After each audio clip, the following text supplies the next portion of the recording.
Ia whatara wha fo i le mai wanga ma le whawhanga tātua tunu Samoa. Nei fo i tuaso mo on taimi whainta ulu inai tātou. I ia le atua se whaista tu talo matu ma langi matu pawai atu i atu oi. Lulu ina mea umai whaftai ro matu au nei le atua so i fua. Le whaia mea umaro sila mai. Sila fia mea umaro i lonang. Nei vi ia oi. Whawhia matu tunu Samoa me se lonangi atua. Taimi whapenei ona ro swafa Yesu. Ameni. You have to have 40 paanga o le tanto proclama, te no 40 en. Te 40 taimi le whaftea tuaile. O kaka makua penge o kau le maunong kere mamau. Ai mo letu whaftea tele yeolo o whafonga mai sisira mai. I le aso mo le aso tanto proclama ma tanto proclama foi nei o le fionga ola iova. E pelu whafa usuma lua o ola le fionga le atua lo o matuanga. Lua la vai o mai foi le taimi le nei. Ta ufa i sei lima sulu lima fa upe se fulma sultansi e fa pei o le ua markiona e ta uru mai le langi. E le to e fo i fua e fa susuaile ele tupu mai ai la au fa im talo le tatu te ai ai. Rona winga was serve the purpose in awina me le atua le timu. Ele na o mo tangata ai mo lau ele fa maru roile lele na fa dea tupu mai la au ne tau si ailo so fua mal tatu ola sovi ia la le atua. Whapena foi la le fionga le atua, i saia na lima fa usfurma sutasi. Ia me fa usfuru o le upu e watu o ngutu e le foi fua mai a tau e whaia mea o te loto ia e manuia foi le mea lutu eila upu. Mea foi la le fia i nei tuaso e tartan noa ma fitu fai ma oi le upu le atua le se upu e faupe no fai atu. Afe varsalauto sfuru tanu ubiliamu i sapali savai i Samoa sifo po Samoa fo ne vai tau fa malo fa tai le atua peno tanu atu tau nu ila inga tupo mani atoa ma me se fo ile kalesia lamo sai le taimi no namtanga ma peno tanu atu lamo sai le soloto so sai te missionary le na mafua na malanga mai ai vidiamu sa ili le atunu malanga le tunu le Samoa ai fia fo i fai lo atu fa tai le atu na fa tau sanga Afe wasalau tau se fumar fa ai fa Samoa rotus pa ia lea ia vau sa vai imele tatu te loai Samoa lo manatu mai le atua. Ia i tatu Samoa nila lo langi e afe mafe o tinu uma motu ta ape solo ai whaftai i le manatu mai o le atua i Samoa i pesa vo i lea while he was in the cross. Samoa was in the mind of Christ. So vi ia la le li sa faali le atua ia vidiamu mafua na malanga atua i Samoa ele loatu ta fauna loatu vatu le tala le ele loatu foi vatsalot ia piana famanatu pe atua i Samoa na vatu faoltanga pe lau tatu ta upule tutu lo waufa pe lava na lo famai o le atua la langi wena tu spa ia mafua i foi na malanga atu vidiamu i Samoa na loatu vatu faoltanga le tala le ia Yesu ina ia faoleina Samoa Lono winga e tau tele whaoleina o tangata. E tau tele whaoleina. A whaira o whaoleina tangata e lo lotu winga i misi atoa e oele vainga te leo tala lei. Ole o langa nei na mata me tau e whanau. Wa uma oe e to o lua tangata le whanau mo se fina o atama ewa o Yesu foi whanau me menawa o le Tinaya Maria. E whapena foi la lola whalenganga o le amatanga lola whalenganga.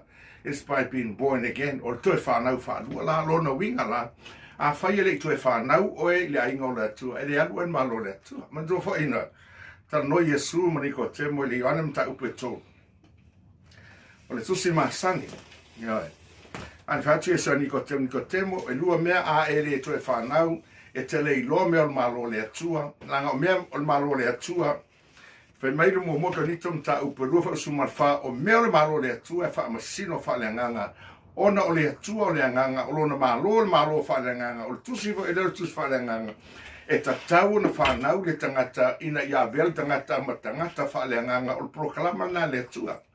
Puna lava la te leo le lotu pe 4 miliona le koe ngā lotu na te a le to e whanau tangata e le alu lola e wha abau langa o le upumone na tu spaia me foi le ta tono ia uia e le se sola anga o Samoa langa le ufa Samoa tu spaia ne fa pe mai e o la we fiau a lo fa Samoa tu spaia ne foi we o Samoa i mamlama fa palangi por fa Mexico por fa Eleni por fa Peru ia o leta otro fa Samoa o uman fa Samoa fa mtalanga fa altanga ele aila Samoa sola ese aila le uman fa Samoa o fa Samoa with ili le fa ola tanga pe un tato loa e tasi lava fe au na mai le tu ta la i fe au a wa fa pe lava na ro fa mai o le tu lo langi a e faitau iai ma e ma fau iai o le tele le foi tau e paulo mo ka ni tom tau pue e se fulu ma le limba ai i le foi upul na e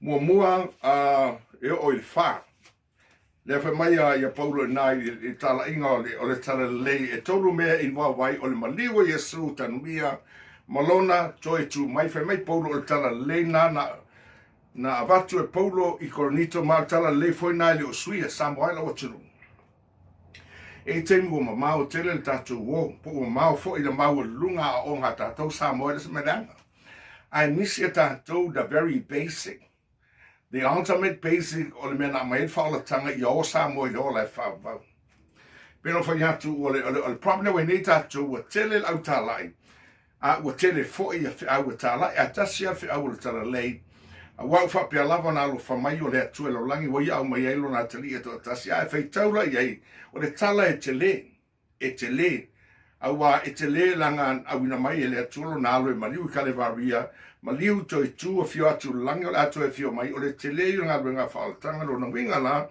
o tatou la unga ma tatou a onga ma tatou proklama e fai e tau na fa sino uma ia fa o la ina Samoa a wa ale fa o la ina Samoa ele o Samoa i lo le fa va pe fo no fa atu sa a o atu ya paulo ya tito ma tu tito sa a wina ile motu le ke reta nga tai fali fo o Eleni the island of Crete and a wina e paulo ya tito ina ia o ina tangata e tusa o le whaalatanga ai maise e whaasanga tau ia o onga se false teachers na wai teimi le ngata ilia o le o onga sele na iai wa o ina e o tangata ili o lai whaavau ia lātou ngā ruenga le rei Samoa e te le o maua le tuspa ia e o tangata ili o lai whaavau o le nei ana whai e sila fia le atua tātou te o ili o lai whaavau tātou ngā ruenga le rei ele mariu mai Yesu ele mariu mai Yesu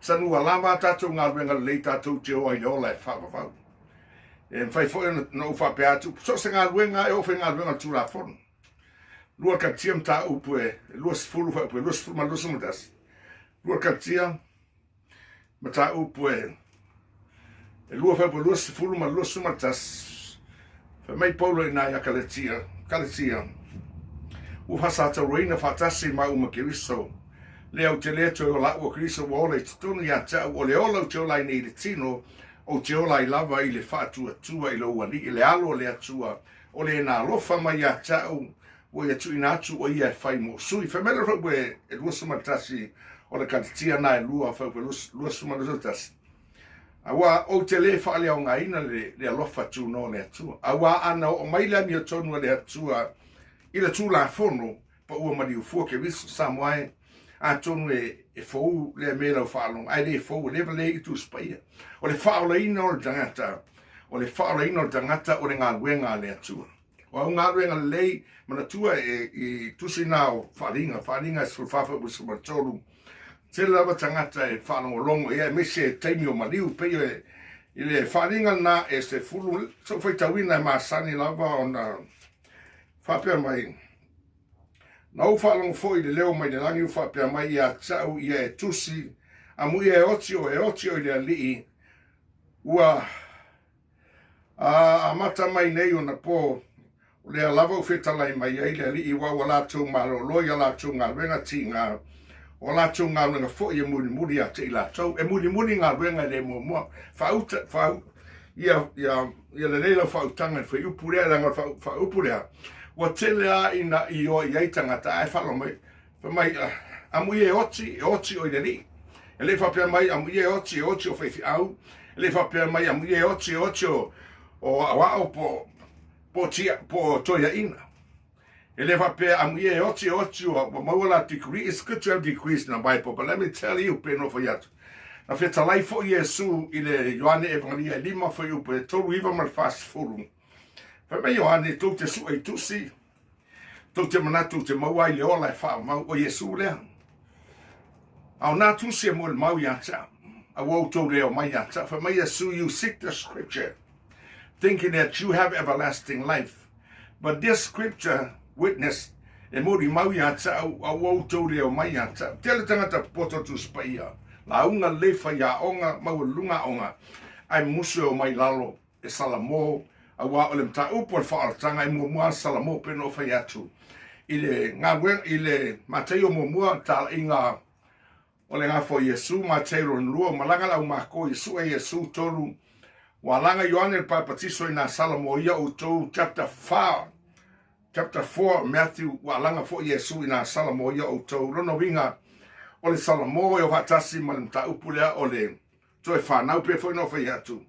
Na whiutanga i Yesu Nikodemo tai o tapo inga i utai o tangata mo lunga. Ai vai o ina o whaftai e mesu.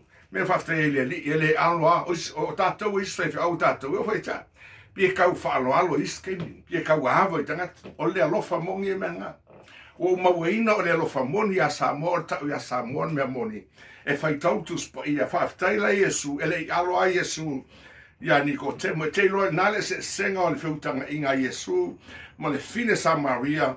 Ma Yesu ma Nikodemo tangata o tai o tapo inga iuteia e le i aloa Yesu fa mai Yesu a Nikodemo a e le toe whanau. Lua me tupu ia te o e tele i loa meo le malo le atua e tele sao fo i le malo le atua. Very straightforward.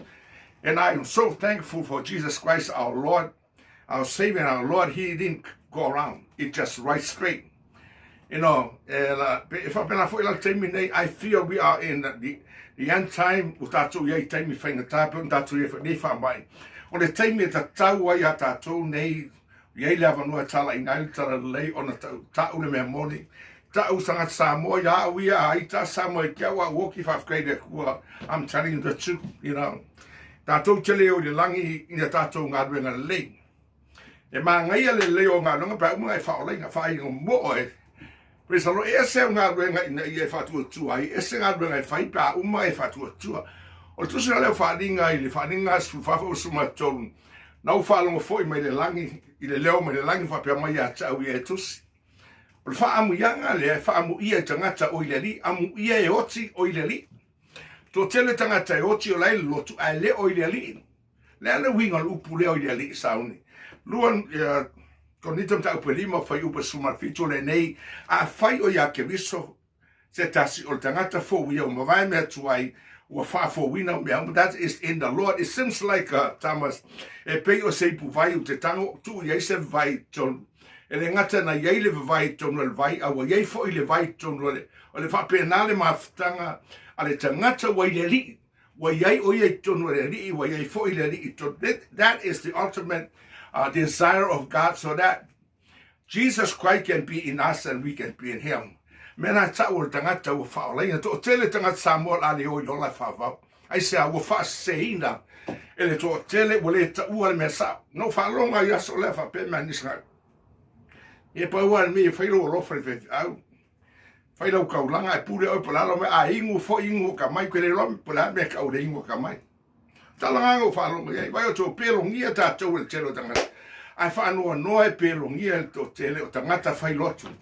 We have the word of God, we need to connect the word of God. Speak the truth. Mele alain tau rupu leo le upumoni. Langa le aia seisho la upa ia le o kauei. Solomonga, po Noa, le atau umai, wa atanu atu ngata e whawhela Noa whawhea, Solomona whawhea tavita. Ele whea kule kue, whea lako wa vamea umanga e whamasino e le atua, but let me tell you. Po whasa moa hina tu spaia, ia vao le afe wa soloto sumra whasa moa. Mo lau sila ma lau sa ili i le ola e whaavau. Whai mai a, whai salamu e salau surio whai salau ma lima. O lau a fionga o le suru le o vai. Mana malamu i o al samwa he. Ele o se lotu o se malamu na pena o whai atu.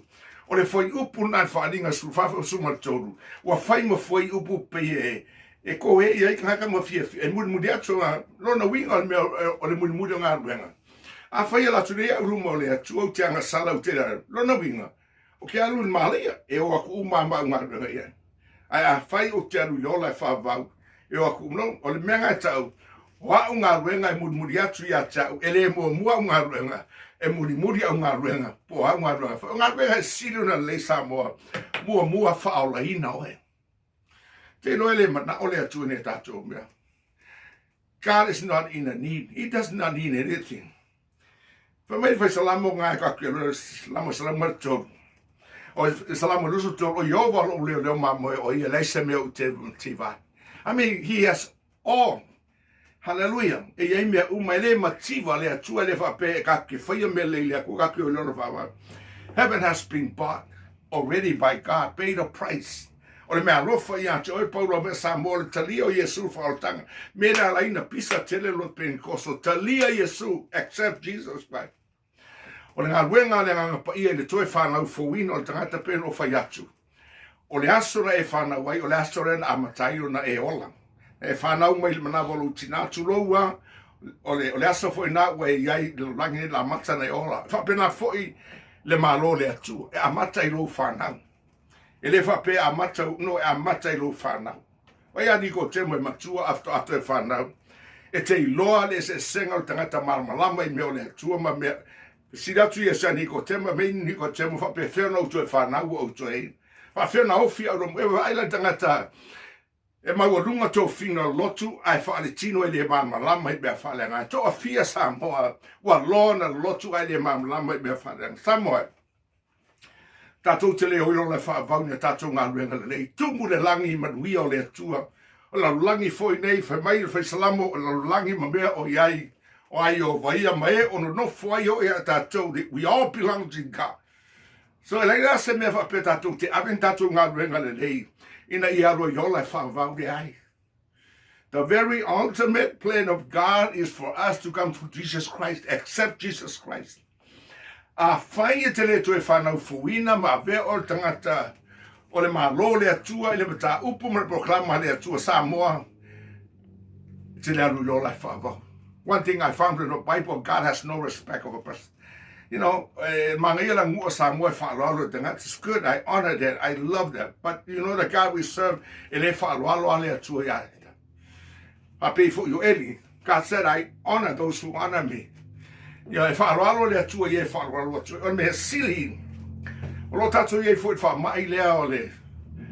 coronavirus. O me wa uman valo ia Yesu mo me fa mai o mai. A pia choea ye lo le tatou vai nei ai. I te mine wa luina me An mata watu le e siri a tau le ocho tangata I le virus le a ua whaoleina. Nai le whaoleina ai le oki. E siri a tau, I rather have somebody, when he die in the virus, he already have Jesus in his life. Than a person who running around I le o ya Yesu. Kai pe le ya melo ka fo le ka just like the homeless, you've been feeding the homeless. I rather have a homeless die with an empty stomach, but have Christ in his heart. Ke lo ka ko kemi ka ke whangainga homeless ai ngalo ya tatou. Ona whawhanga leo langa wha le ngangal homeless. We have seen many home feeding around. It doesn't matter. I tell you, there's nothing wrong. But salvation is the most tanga o le me sino tau Samoa. Le fionga le atua le pion tatou vai atu nei e te nei. So faita wina atu I le tusi lea o e peru se fulu ma le lua. O fale le ala vai ke fa kim ko vai mei tu lo wa fale wa alu kau. O sia fai longa fa mai sal monga ile fai la unga su ma lua. Ye mana tua le na fai on polo tau le ai le o mai aso leang. O sia na ia aso leang. O kau le vai, we e kau le lor whamalang. We le o whai ati a tamas ea, o umasala le oso laru la ko osa ngeu. O kau fia ka mo ea whamai vai, fuafua mai iwa. Whapengane o langa nei, whamai la I le peno whai atu. O isia whai longa, e le whai ata tau le atu e whavavau, ne peno whai atu. I le tusi na o whai launga, toru whai pua sumantasi. God has made everything beautiful in its time. He has also put eternity in the hearts of men, yet no one can fathom what God has done from the beginning to the end. Ua whaia le atua me umai matango fia yo lato lava tau sang. O le matango fio mena whaia le atua i e o lātou tausanga. Ma nei a losa o le asal nei. Le aso whao le maasina o aperila lua afe lua sifuru. Ai tau te loa. E mawai atu i a losa ai koe mai fo isi losa. E tofu lava le aso sa pena mai le atua e iai e uina matango fia losa mfungala au ai ei o lātou taini. O losa le manongi nei ma pupula mai e le whaamau. E whaapena fo i ma. I remember 50 years ago, I look a lot different. If you've seen me 50 years ago, I don't know, but that's why it's important to keep your young pictures. You know, e mga ngayon kausi o pua waka mu e kalvo. E kei me koe fia makamaka ya o e kalvo. Ya an mere mo le usinga ma le wilau. O menga whaia le atua tamas. E le whaia le atua tangata e nofo mau i nei o le alolangi anga sala wa tumu i whaingatā ma ti ngavi ia le atua. Ai, whapea upu te stalo e peru sfulua. Wha upu lua suma leono lau whaitau on sai mai. O lona siu fonga na lulu i na aile o langi ia o na pō. A ua fola mai nei e ia. U whapea mai e to e tasi o na o lulu ina e le na o le lo langi. Ai a toa fo i mana langi. O le nei. Upu fo i e to e tasi. Ua whai lo mai ai. Le ave senga o ia o mea ma whai o na lulu ina. E pei o mea ua whaia. Ina ia tūtū mau o mea e le ma whai o na luluina. Le nei, ua maua i tātou le mahalo, e le ma whai o na luluina. I tātou whaftai ai tātou te au na hai i le atua, ma le mi ngao, ma le matau, ia fia mai ai o ia, au a fo i o lo tātou atua o le afi ma ia. Our God is a consuming fire. E pero sulua fai bonusu ma leono o i fai munmuri lana o fai tawina fai mai fai talai le atua. Pero tau o lon siu fonga na lulu ai te leo mea. E o fai vai kemi ngai. Ngā ke fai kawinga kele mafui e kele lolo kele ia landslide. All those apia le pay attention ngai kakau. A mea nana walo ia ia o mai aso na fai mai e su ma te lusu ma wha. O nā mea na o se amatanga o puapua. Those are just the beginning of all this tribulation. Now comes the virus. Everybody don't know what to do. I mean, everybody's running around. Seems like, but for me la, to tasi ono o luluina ele ngata langi au le langi. Lulu ele tua me uma. Lulu me mawhai ona luluina. O a me whai o tangata o le ale poto o le ale te leo me whai o tangata la luluina. Paule me le mwhai luluina. O le tangata e tau fi maulo whatua tua. Talitonu ia Yesu, ola peoti ai talitonu ia Yesu. You put all your trust in the Lord. Die, live or death, you put your trust in the Lord. Samuelo o tunu neas. O te whapeatu ia te oe wonge upu le tangata e mawhai. O na whana ai tangata i teimi whapenei o te mnata watu ia te oe. E le mawai le upu lea i whetalai Yesu. E mawhai foi nei whai tau le I sei ana e wha se furu, whai pue walu, whai mai, e ma vai le langi, mera langi, whai mera tātou ole pei, ole mutia, e ola ole tai au, e mangu le fiafi, wha penalo tātou ole, e wha tai le tua, o le tangata e le li wana, ta dia Yesu whai ma li ma whaola, wa mana malama i le tala le leima le whaola tanga Samoa, a whai e tele I whaoleina. It is good time, o teimi leinei mo ohe, e te whaoleina ai, a bea oe matangata o le malo le atua, e whapea mai pasauni, o te fia whanau fowina, e whapea whea o na o whanau fowina. Pea no whai atu, o le ola leo le tino leo lai oe, ma unei, na amata e me tau le whanau.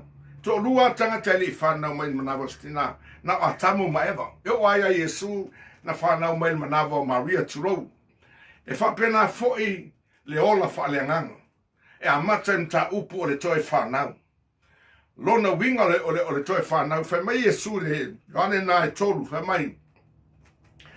O le toi whanau, o le tātou whanangolongo lea I le awhionga lea tua, ne ngata I lea ngau o I mai lea nganga pa ia peo nā.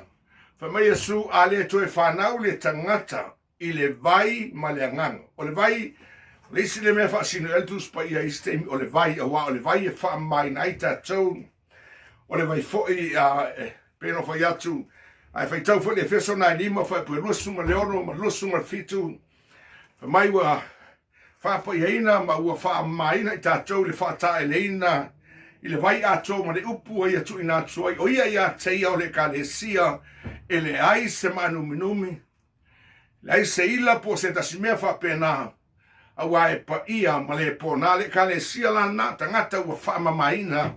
I le toto o Yesu ke viso walato utalia Yesu e whai mali I mawhaola.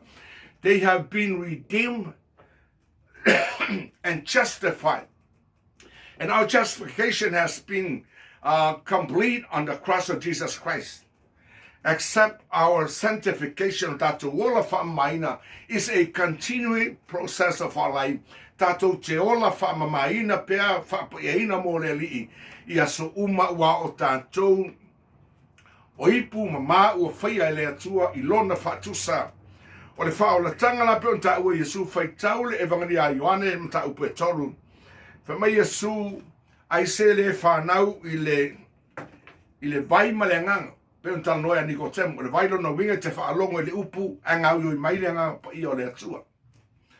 O le ngā luenga o le toi whanau fowina.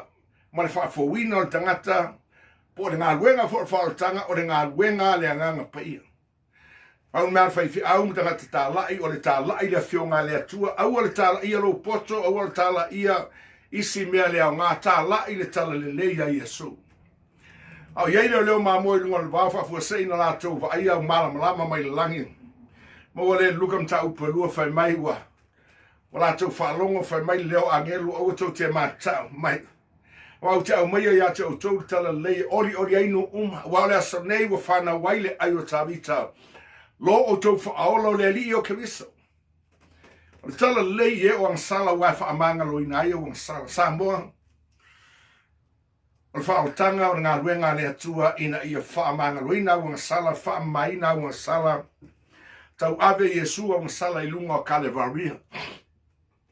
Loka ni tam tau palima whaapalusu matasi. Wa oia na le ilo le angsala o na whaia lea oia ma angsala.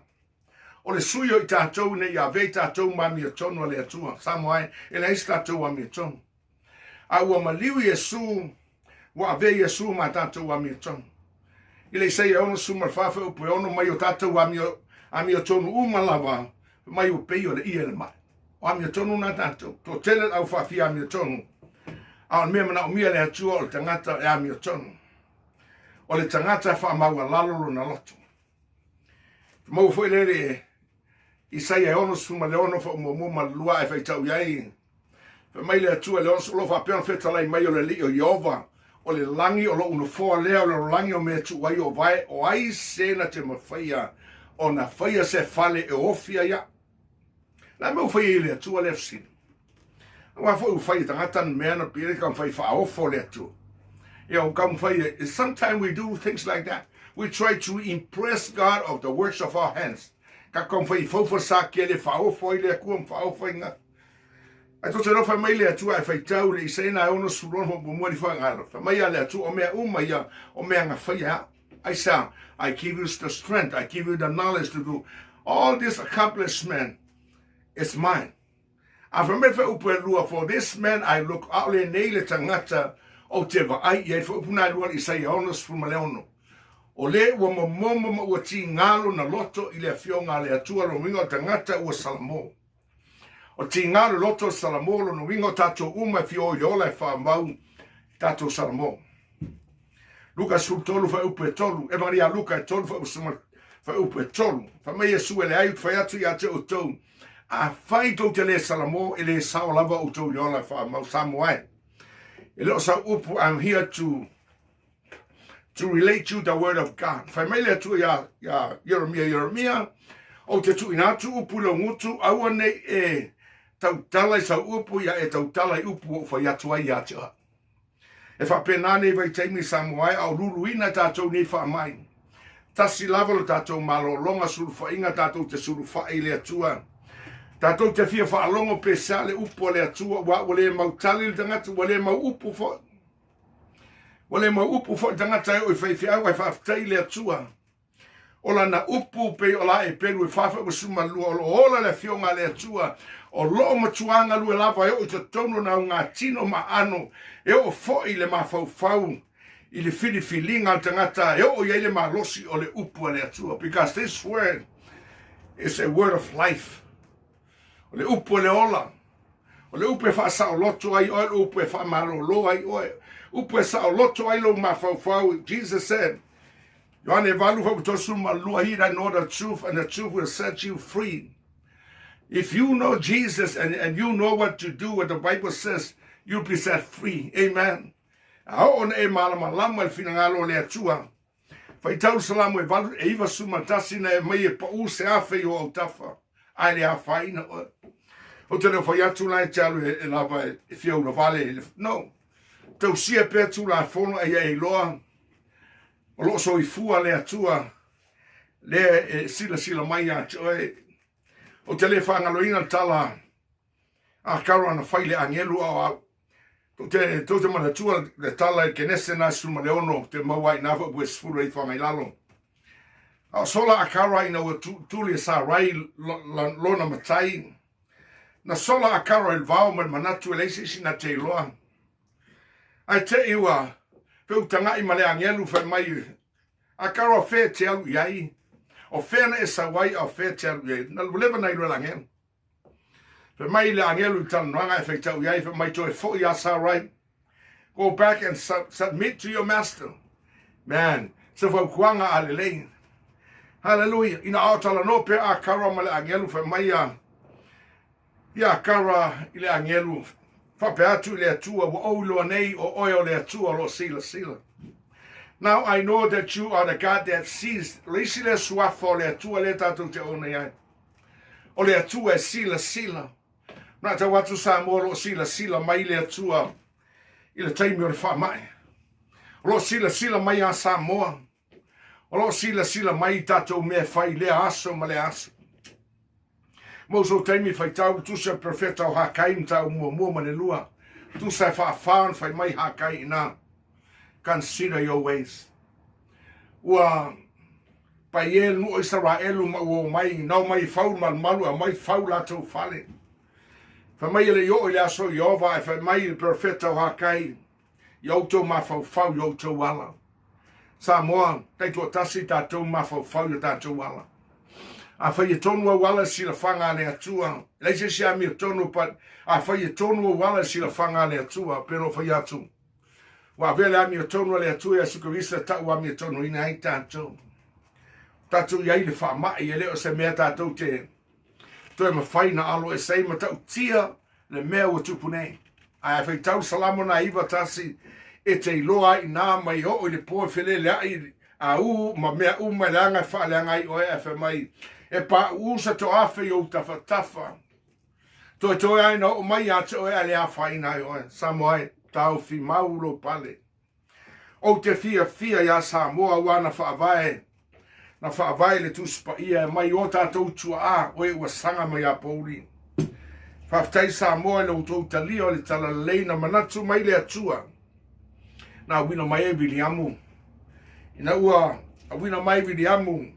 A whewal Salau tolos furu e ele eselo penkoso na taimi Samoa ila wa unai loa ai whaftai e wasa tatu lotu e umai na wai taimi le lotu e tau ramo sabi ia le ri tatu te whape atuai le atua whaftai le atua e lo manatu mai o te manata watu Samoa lo manatu mai pea le atua ai o te whau tua i atu e mo tata turi atu e lau pele Samoa wha mai hakai Yoto manatu natu yoto wala. Waso nei wala to e whaingo fie. Wa furi tua telo tangata I le atua. Sa wha penal nua Israelu wha mai le atua Yeremia.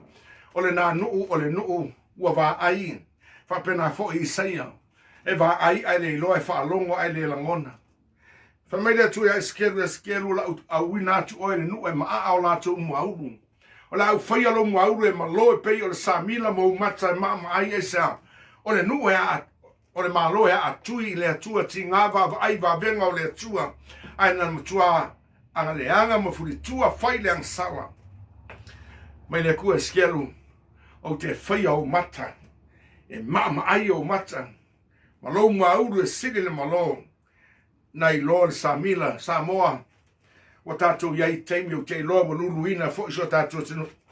Ai le ngalo e Samoa le mātou talo. E ino mātou ese ma Samoa i upo Samoa e lele al toloa. Ai ma au le vai whakpe nase na ona. Ai mai se mātou nei loa e Samoa. La mātou ta talo, mātou te loa foi. Lo tau ta talo mai moi mātou ia tunu e fafa. Ad mana whamanati atu e Samoa ma lo tau fi mau. Tau fi mau lau tau tinonga o le atua mua le atua Samoa. Samoa mo le atua. Hel aleluia. O se atunu u sa whaalalo o lātou tupu tui manu amal maria toa. Ui a lātou mea sina iau auna le atua. Iau whalpenga ono lātou matatau i le atua. Ia manau mia fo le tātou toi foi. I tau tinonga o tātou tua Samoa e wa sui foi nei asu. Wale o tusa foi nei tupulanga talavoi o na teimi o tātou iai ono le rolangi o lo ta vivili ma ta milo. Wa sui foi whainga. Ai whawhetai le atua e le suia le atua le tātou tia ona iai. O le atua e alofa, e alofa, e alofa, e alofa. Pea lea whai mai ei. Na tātou matua o le fatu o le tala leo wau whapea lavo na alofa mai o le atua e rolangi. Wai au mai eilo na tali e tō tasi. Ina ia le whano se tasi e whatu atua ia tia. Tuna mata watu Samoa i le foi upu a le rua vaenga. Foi na mai le atua na alo e tō tasi. Ina ia le whano se tasi. E tō tele Samoa o le a whano. Ona walato le tali e ina. Le fe au le alofa tu noa le atua. Pero foi atu ua tele fe au. Ua tā lai tele lotu o tele foi fe au es. E fōninga mai nisi taimi pai o lotu o mea wari ni mai wa mata na whawhia tangata. Pei o se show nisi taimi wa tawau na. So se lotu a. Eo foi mātou lotu pen kosopo lotu patpati wa mata una sui. Wa sui keimi. But I pray o talo le atua in awa ne sui alau mawhtanga mene atua. Malaki e tolu fe upeono fe talai le atua fe mai wau o Yehova le atua e le suia. E sui lo langi, sui le tau, sui le tangata. Ai whaftai e le suia le atua, mai e su. E mawai le langi ma le langi, ai le se yota la upu e mawai Samoa. O le upu ale le atua me veru te fia ai e tala no ia te oi ma ta upu whaingo fia. Ni so tau manatu. O mea whaingo fia i au te launga atuai ua pasi fo i lau whaalonga pai. I want you to know, these are the very basic ingredient, the very thing that we need. Kai koke mga o mea le whaalaina. O le ala ngā tātou roto tātou te le oi lola i whaama. Sa i stas whaifi au, it's a long time stories. Sau pele tā nia i se lotu. Koru le ma singa o launga i koe whangau. He was preaching about born again for 3 months. You figured out 3 months. Then a deacon went to him one day and said, Pastor, ever since you came, you preached born again. Do you have another sermon? And the pastor said, I will have another sermon. Is everybody be born again. Isn't that good? I think I'll be preaching the born again Samoa. O te launga pēha i le toi whanau se ia toi whanau le tele Samoa wa anu ta upulea. O Yesu na whetalai ele so. Whamai Yesu ni ko te mo a ele toi whanau. E te le ilo mea malo le atua langa o le te waso mata whalenga. E upa paulo lua le konitom ta upe whawha mai a ua whatau soina manatu i la tau e le tari tonu e le atua le rong nei. Ne puratu ia te i la tau le maramlama o ke visa Yesu o tusa ia ma le atua. You know, that's the work of the enemy, blind our mind. Not so much to have an eye blinded. Kere ngā kauaso le kingo i oi lola whaavau. Au tui ngā tauaso le tauaso ma whauwhaunga le sea ngoi lola whaavau because wa poloka mea umo le fionga le atua te whaatu ese le atua te whinau le atua. Ai apu masano whai atu na ae whingau kuspa ia ue whingau le akua. If you want to argue the Bible, you argue God. I stand here, I have fear no more. O te le fefe tau talapea, if you hear me be preaching born again, I will say the same thing that 5,000 said. I will preach born again, be saved. Every day you hear me. Very easy. These are very easy messages, But it's not so easy to accept. We no whaiatu. Ai whai tau fo i le Ioane nai ono wha upu e. Tolu walu, tolu iwa whasuri whangai lalo whai mai. O le mea lea na o tele i sau. Mai e su o le mea lea na o sau ai o tele i sau e whaino lot. Ai na o sau e whaile fina ngalo le na wina mai au. O le fina ngalo le atua. Ia o uma tātou i le ola e whawawau. Ia toi tu mai sa mo ai o au o toi fio whalua mai Yesu. Le lope a fio mai na neo fe siri a fio mai Yesu na nei sa moa. We sa uni e whawhei roa i lo matai mata watu ia te oe. E tele tangata loto sa moa a le o le ola e whawau mana tua noa. Na le toa valu tangata na sao. Ai whai tau lukam ta upa suma fitu. Vai whai upa lua suma leono ni whanga i lalo wha mai whapei o na pō noa. Whapena fo i o na pō nei. La men whai o na pō noa na ai mainu. Paki ngaka fia fau fale. Ia ai wa ingo kele me ingo. Kele koe ngā sora, kele koe ngā lika. Ingo uma mea uma ngā. Ia fau fale fia. They have a good time. Whapenga Sunday, people are having good time. But look again to this virus, what happened.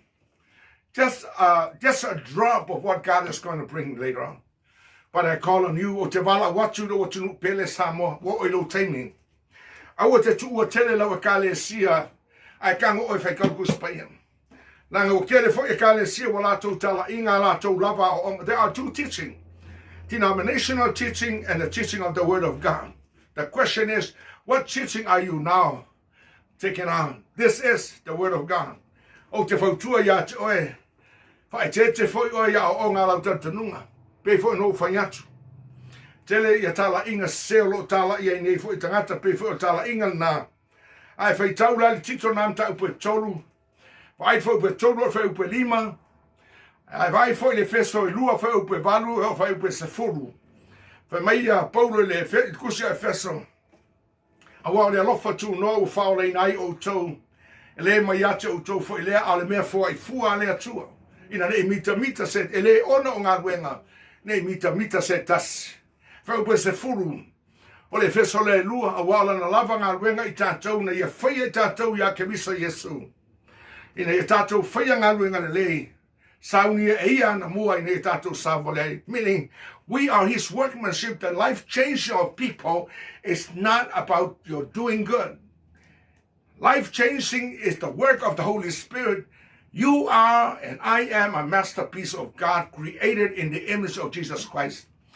Image of God, our time while watching, what I tell me from time. Well, Pong Sal Tato for long, it's time for us. Get back to the Word of God. Tato Woy the Upo der Tour. Well, lava your fianga. Well, lava your ta longa. Well, lava for your play tupe. Well, lava menate fear yai. I do it for ile tour. O te leo la unga tu atu e se lotu e leo. E leo whai mai lea tua e la wakako ki o se loku po lea loku po mamonga po me kisi po lo paki no. Olo sa iri mai lea tua i e ta po ai aewa ai ile Ioane nai whae te maua i nā. We losu lua losu tolu su whātala nuanga Yesu me le fin San Maria. Tau tala lotu le fin San Maria, whātu Yesu le fin San Maria. Mai ai uteia le whaola tanga aisa. Awa fo yo Yesu o le yutaia o na so o yutaia matanga uma. I'm not watu ia te oe. Whai mai Yesu o mai o na aso wa o ne fo iai. Tātou ta po i le ngata le nā mauna po o fo i Yerusalema. Ai tātou ta po i so se mea lo tau tala ngā i le nganga paia. Sa moai. Whaftai ki mai lau la au te whaftai fo i pa anga o tātou proklama. Se wale lava na whaftai atu nisi teimi o tau umalo wala o mai. Tō ke roka ka makua pe o makokau le leike fongi mea au le nganga fi whaftai.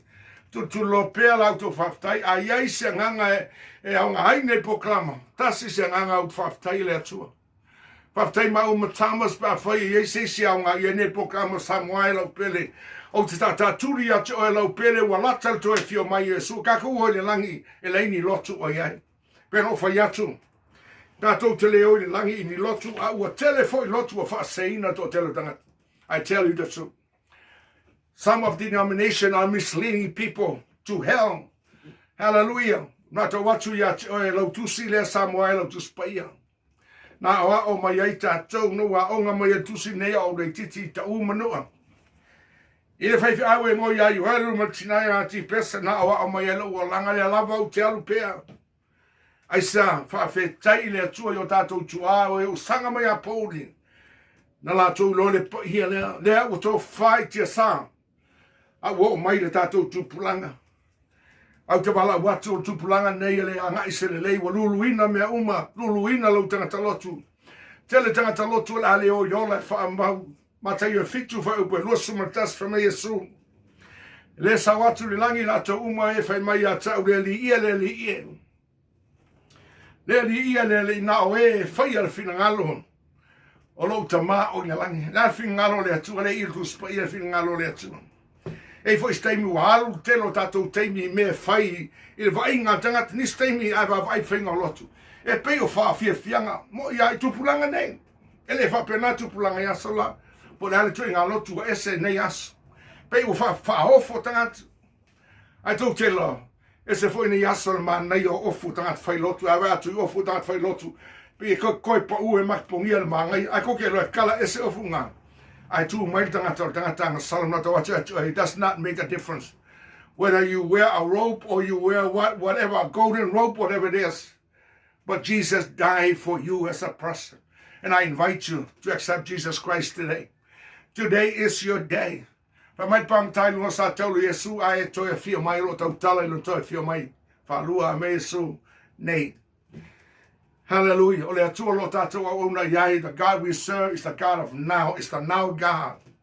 A whai te fia ola me toi fi nau lo wasol nei. I've seen mai sauni fa whena o whaolaina. Ola tala atua wha mai Paulo. I le Roma se furu wha upa iwa mra wha se furu. Mai a whai tau tino lo ngutu I le li o Yesu ma tau tonu lo loto toi wha tuina mai oia na I e woti. E whaolaina ai oa. That's all you do. A whai tau tonu e wa maliu Yesu toi tu mai na maliu mo e wha pe mai pa sauni se lau pasene. Yo e o te wala watu ia Yesu a wha se furu a loto tau tonu ai o mai e la mia tonu. A le ngutu e tau tina e o mai le ola. La mea laina e tau tino lo ngutu. Watu lo langi mea ua whaia le atua. I'm here to tell you what God has done in my life. It's not about me, it's not about Thomas. But it's about what God has done in our life and our family. And God never promises, all rosy things. Hallelujah. Let not your heart be so poor. Luluinga lo fatu to Samoa. God's watching over. And I'm so thankful that God is watching over Samoa. Vi ia le tua Samoa. Po fea lavo e whalonga mai ai. Koe ka kai lo mawha whautua. Mena tato ye Samoa ta puai. Puna no Samoa mai whatu I le tua. Also nei we're living in fast food. Koke lo, koke hui fast food wa mai inga. Papenga fot kuspaia. O mena whaingai pio whaim kamoan. Whanalongo TV po rea launga, whanalongo launga leisi uka mo whaikau leisi. There's no time with the word of God. There's nothing wrong with that. We all look to we learn from people, but the thing is, you need to, you need to have time alone with God. Study His word. Paul said to Timothy, study to show thyself. Hallelujah. And be a man that being approved. Amen. Rightly dividing the word of truth. Fast saying a voice naka. Ufam kala se le fionga le tu fam nuia mai le tu atu Samoa. La talo ne yaso fe lavo e fa fonga mai a fai fo e se upu pe sala ia to fe ya wau pe au sami ala fionga le tu Samoa. O te le fa maula loi o ala na upu e tautala ia tu e tautala fo ia tau. Ta te le o yo le fa vau pe a fai le to e fa nauta u le ainga o le tu skin fa maia. Yesu le Yohane le matai ono fo to su maltolu. No to moi sa ili malo le atua mana mi to seek ye first the kingdom of God and everything will be added unto you. O quero sa ili se memo mo ai mun mai le atua sa mo la falta tu tal. A foi te mana o ia taria Yesu la so nei. Si mai lo rima me o ia mai fa peatu Yesu le alo le atua. O tari tonu ia te oe e maliu mo ao tanu mia oe mo wa sala we to mai. O tal tonu oe o lo faola Yesu fio mai oe tonu o loto. Ta te mafuta ma oe ma e whaia ma e suia la uolanga. Ia vi ia oe le atua wa o le tala leo suinga o langa. Ia whamanuia le atua lo mātou te mau le langi. Ia manuia Samoa mai lawal te samsama tu manua se pa ia ngalenga le atua. Ma ia manuia whainga maloa Samoa e lua. Ko vana o Samoa ma peramia o maloa Samoa ma autou pulenga le whangaloina. Tonu loto I whale le awhio anga mara whanga pulenga a tupu matamali I o matai. Ai meise le au manga masao ta mai ta I lea tuai. Ia ngale leila via iso mātua tanu ia lātou toi mana tunatu ia te oe. O tau wheturi la langi nei o na pō ma whātou pe tope o whalangolango I le poto tangata. Fōringa mai o mātou sa iri māloi ma whauwhaunga le langi o mātou le sa iri atu ia te oe. Le atua la mātou tamā mātou sa iri atu ia te oe le temia fio mai a oe le atua whaali mai oe. Whaola la mātou tanu a whaifo I eise. Se ainga wa amia se taso I lātou o na o nei whaama. Ele na o Samoa lo langi ato I whaamaise lo nganga pa ia le atua e.